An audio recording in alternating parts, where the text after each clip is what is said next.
Hey there drone fans, Rick here again from Drone Valley. In today's video, I'd like to pass along a few tips that I've learned over the years about flying your drones in really cold temperatures. Now, a few of these things I've learned the hard way, so I want to make sure I point those out so you don't make the same mistakes I've made because they may not be necessarily intuitive, and I'm trying to help you avoid that scary moment in the sky when your drone misbehaves in those colder months. I've also had a lot of new flyers on the channel ask me, Rick, is it okay to put my drone up when it's really cold outside? And the short answer is absolutely, but you have to be aware of the fact that the drone's going to behave differently in colder temperatures than it does during the summer when you're flying in temperatures of 70, 80, 90 degrees. And I can promise you that the mechanics inside the drone, the electronics inside the drone, the chemistry inside the batteries are all affected by that colder temperature. And the drone's going to develop an attitude. It's almost like if you've got kids when they're younger, you can tell them to do something, they go do it and everybody's happy. When they get a little older, maybe to the teenager age, you tell them to do something and you're never sure if it's going to happen. They may do it tomorrow, they may never do it. So you've got to be aware of the fact that the drone is going to behave differently. It's going to be a different animal than it was in the summertime. And it's not a big deal, but you need to keep that in mind. So what I like to do in the wintertime for starters is, and this is my first recommendation, is that you need to be conservative. I don't want you to put the drone up, fly out a quarter of a mile and start doing all kinds of autonomous flights with it because it could react differently to that cold temperature than it did in the summertime in the warmer temperature. So my first recommendation is be conservative. And what I mean by that is in your pre-flight regimen, when you first get to the location you're going to fly, put the drone up about 5 feet in the air, fly it out about 30 feet, hover over this direction, pull it back, hover back, do a little square in the air to make sure that it reacts the way you expect it to react to your joysticks, because I always think of the drone as sort of an extension of me. We have a relationship when we're flying. It's a very sophisticated flying robot with a ton of autonomous features built in it, but ultimately I'm the pilot and I'm telling it where to go. And I tell it where to go based on the joystick. So when I move those joysticks in the summer, I know how quickly the drone's going to snap to with the commands I'm sending it. I know how quickly it's going to move there. I can see how it hovers. Is it stable? In the wintertime, I don't know if it's going to behave the same. So I want to make sure that I understand our relationship during the wintertime, which I expect to be different. So do that first. And once you're comfortable that maybe it's moving a little slower, maybe it's a little less stable in the air, then you can take it out a little bit further and get your shot. So be conservative. Stay close, stay low initially, and get a feel for how the drone's behaving. All right, the next thing I want to talk about is the prep when you get there. I probably should have talked about this first, but a hard recommendation I have for any kind of winter flying is you need to get a mat. And I know I get a lot of grief on the channel because people like to hand launch and hand catch, and they're like, I don't like using a mat. You got to think of the mat as sort of like your safety island in the wintertime, right? Even if you hand launch and hand catch, when you're standing there knee deep in snow, you're essentially standing in water. So where are you going to put your stuff down, right? If you've got a drone case, you've got a controller, you got to swap out batteries, you don't have any working surface to do that. So having a mat like this allows you to put that down on the snow or the wet grass or the frozen grass and have a safe zone over there where I can put my case down on it, I can put my phone down on it, I can put the drone down when I'm swapping out batteries. It just gives you a nice dry place to use. I also love to take off and land on the mat. That's my recommendation. So, and again, I don't care if you have a mat. You could use a car mat from your car. You could bring a piece of cardboard, but bring something out there in the field that you can put down on that surface that you know is safe and protected, and you're not going to have water and snow and everything flying all over the place. Now, I like this mat an awful lot. I've talked about it on the channel before. The reason I like this mat is because I've got a steel ring in the outside of it, so when I unfold it, it snaps open. It gives me a nice wide area to land in. It folds up about the same size as a dinner plate, so it's really easy to bring along, and it just gives me that perfect surface to take off from, to land on, to put my things down on. It just gives me a great, safe place that I can use for all of my gear. So bring a mat with you, or if you forget your mat or you're not one of those guys that's going to buy a mat, take a car mat out with you so you got something to put your stuff down on. All right, the next thing I want to talk about is mitigating the temperature. And what I mean by that is, as humans, when it gets cold outside, what do? We go inside, we artificially heat the house. Well, everything in the drone is going to be affected by the cold. So the more you can do to keep the drone in that comfortable temperature zone, which is something I probably should mention. All drone manufacturers publish a safe temperature zone on their manuals. So if you look in the manual, you'll see what those temperatures are. Now with DJI drones, whether you're flying the Phantom 4 Pro V2, the Mavic 3, the Mini 3, any of the DJI drones, they typically land somewhere between 4 or 5 degrees Fahrenheit on the low end of that spectrum and about 100, 105 degrees on the top end of that spectrum. So normally, if you're flying in that banding, you're in the Goldilocks zone and you're perfectly fine to fly. But you have to remember as well that the temperature at the ground where you're standing won't be the same temperature at 100 feet, 200 feet, 400 feet, because it could be way colder up there. So you may be standing at a 25-degree ground level temperature. It could be -5 degrees up there in the air. So you have to be aware of that a little bit. But back to my point, if you can moderate that in any way for as long as you can, it'll give you a longer flight time.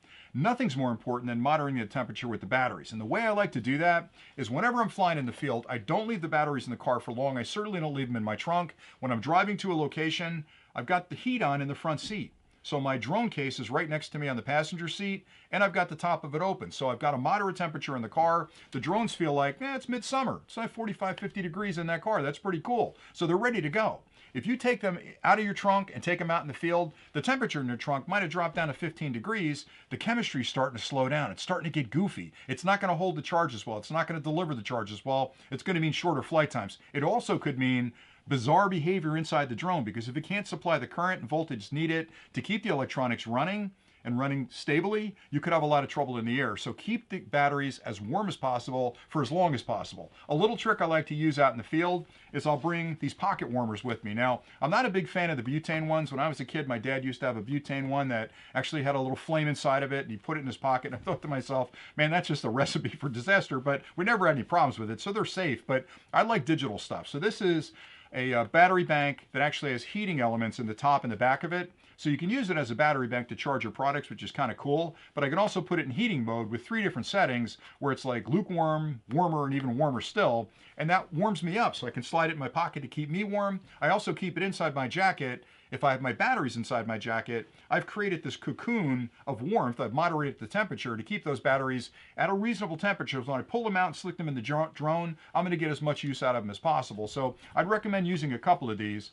Even better, if you can pick up a fishing vest or another type of vest where you have a lot of pockets in the front of it. I know a lot of people out there like to go treasure hunting and they pick up those vests for fishing, and there's pockets all through the front. Well, you can use those pockets to slide the batteries into, pop this in one of the empty pockets, and now you've created this really nice, comfortable temperate zone inside the coat that'll keep the batteries happy. And the reason that's important is because the LiPo technology inside those batteries does not like cold weather or hot weather. They don't perform really well. Matter of fact, if it gets too cold or too hot, you can kill the batteries. And these are hands down the most expensive accessory you're going to buy for your drone. So treat them with kid gloves. And the analogy I like to use is, think of these as little puppies, right? You don't take a puppy and put it in your trunk in the wintertime. That would be cruel. You don't leave a puppy in your trunk in the summertime. That would be cruel. So if you keep these like you would a puppy at a moderate temperature in a safe place, you're going to do really well out there in the winter. Another phenomenon that happens with these batteries, and this is one of the scary things I learned the hard way, is that when you're flying it in regular temperatures, and you're flying the drone, and you're watching your battery capacity, it might start off at 95%. You put the drone up, you fly out. Over time, you'll develop sort of a feel for how much you're draining power out of your battery. You're constantly looking at the battery level, and it goes from 90 to 88 to 86 to 84, then it drops down into the 70s, and you have kind of a linear track of like how much capacity is in the battery for how long you've been flying. That all goes out the window in the wintertime.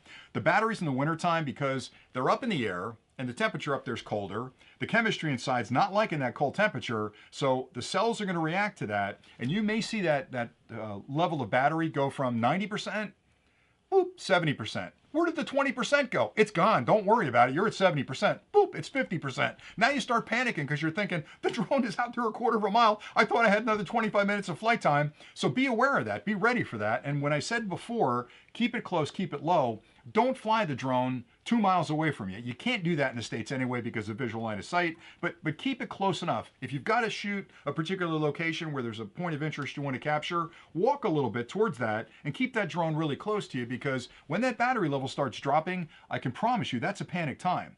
And if it gets down to 20%, all of a sudden it goes down to 5%, it's going to trigger a return to home, and it may land right out there in the middle of the lake. So make sure you're aware of that. But it may not be a linear declination, if you will, in that charge internally in the battery. So that's something to keep in mind. And it does operate better if you keep it warm. I found that when I first started flying, I didn't really know any of this, and I kept it in my case, which was on on a landing mat like this on the ground, and the whole time I'm essentially refrigerating the batteries because they're sitting on the cold snow, and I pull one of those out, put it in, send it out in the field, and automatically it'd be at 60%, and I'm thinking, that was a fully charged battery 10 minutes ago, what happened there? And that's because of the cold.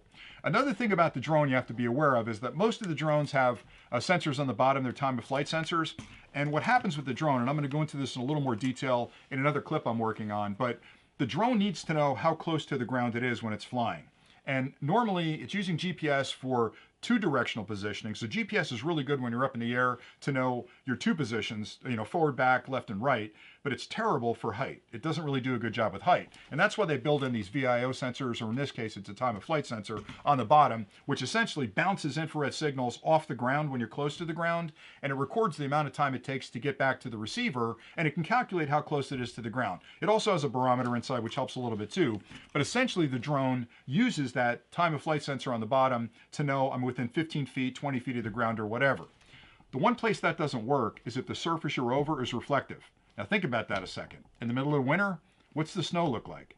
It's the same pattern all over, it's reflective, it's going to drive that time of flight sensor nuts. So if you're flying in the winter, especially if you're flying over water like a frozen lake, don't get down too close, because those time of flight sensors kick in under about 30 feet. So if you're lower than 30 feet, which is kind of cool, because when I first started flying, I wanted to get really close to the snow and have the snow, kind of fly up as I flew past it. And it gives you a great shot, but a couple of times I've been flying low like that over a snowy field, poof, right into a snow. Poof, it just nosedives. So you got to be a little careful there. So that's something to keep in mind. Another thing I'm going to talk about is you physically. When you're out in the field, you probably bundle up really well, but make sure that you've got warm socks on, because, if you're outdoors a lot, you already know this, but if you're a flyer, you might think, it's a beautiful day, we just had a snowfall. You get all excited about taking your drone out there and fly in the field, and you forget you're going to be standing in cold weather out there in the field. So wear really good socks, but your fingers need to interact with the application. And if you're wearing these big honking gloves, they don't work. So you got to take your fingers out of the glove and hit the screen. It's just going to be a nightmare. There's gloves on the market today that have that touch sensitive on the front. Make sure you pick up a good set of those gloves, because that way you can keep the gloves on, you can touch the screen, you can make adjustments as you need to right through the glove, because it's conductive. And that's just another tip I like to talk about. So I think that was all I wanted to talk about today. I guess if I'm stressing cold weather flying, the things you should keep in your mind is, first off, understand what kind of attitude your drone's going to have flying in that particular temperature. I just went to Colorado for a couple of days. It was freezing cold out there. I put the drone up. It was dramatically different than when I was flying in Jersey before I left. So understand the attitude the drone's going to have, because again, you have a relationship with the drone. You want to make sure you guys are simpatico and that you're flying the way you expect it to fly. Keep the flight short. Don't fly really far out. Don't fly for a full battery level. Maybe get it down to 40%. In the summers, you can take it down to 25 if you want. But in the winters, keep it at 40, because if it starts doing that goofy dropping down 10% at a time, you're going to be in panic mode trying to get it back. You want to also make sure to try and limit the autonomous flight characteristics of the drone. And what I mean by that is, the wintertime is never a good time to start doing all those fancy moves where it's autonomously flying around you or chasing you through the woods in a car, because once you turn over control to the drone, if anything happens with the sensors inside the drone, the electronics get cold, the battery can't deliver the current you need, I don't know what's going to happen, because you're no longer in charge of the drone. So try and minimize the amount of autonomous flying you do in the winter times, because it is kind of a special circumstance when you're flying when it's cold. And you can fly, it's going to fly just fine. But take your time when you get out there. First couple times you do it, you'll see what I mean. And it's just a lot of fun. And again, for me, I love flying any day. I can get outside where it's not raining. But in the wintertime, there's something special about being out in the field, standing knee deep in the snow, just silent as it can be. You got the place to yourself. You put the drone up, and man, I'm telling you, I'm smiling ear to ear every time I do that. So I know you're going to feel the same. And that's pretty much all I had for today. So hopefully you found some of these tips helpful. I just love flying drones. I know you guys do as well. A lot of new flyers out there are worried about flying in the winter. Don't worry about flying. Just take your time, understand what your drone can do, and have a whole lot of fun. If you have any questions about anything I've covered today, please drop those in the comments below. I'll get back to you as quickly as I can. And as I say every time, if you haven't subscribed to the channel, what are you waiting for? We have so many cool clips coming. We have a ton of technology we're going to be talking about. There's a bunch of new drones coming. I can't talk about those, but we'll review them on the channel the minute they're released. And I just love talking about tech. So thanks an awful lot for watching. And until next time, happy flying.